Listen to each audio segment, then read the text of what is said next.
Hello guys, welcome to AI Mentorship Program organized by Tech Genius Academy. In this video, I'll teach us how to navigate View 3 and how to create a View 3 account.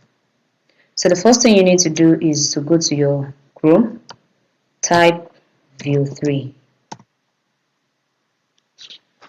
Then you will see Google DeepMind. Click on Google DeepMind.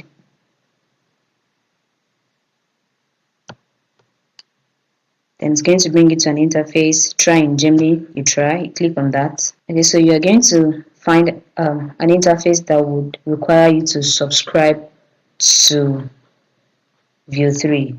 So when you're trying to subscribe, please do not click on the free version, because if you click on the free version, you will not be able to generate any video.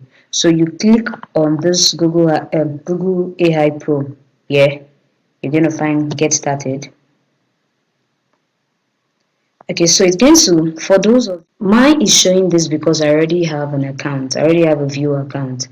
So after that, instead of showing you this interface on your own, it's going to bring you to an interface where you will enter your card details, which for the sake of this video, I would not be showing.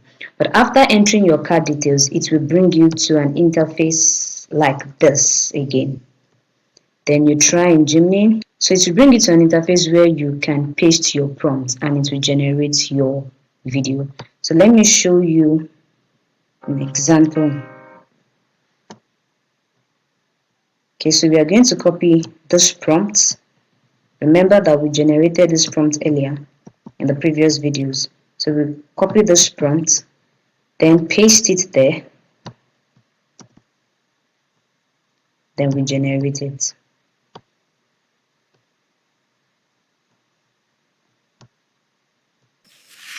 They'll see you. This is what we are going to have after the generation. Just like so you can see that the characters one day.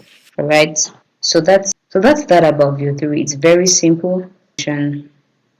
So View 3 is very easy to navigate, but it requires having a good prompt, and that's why we need ChatGPT to help us create detailed and clear prompts for View 3.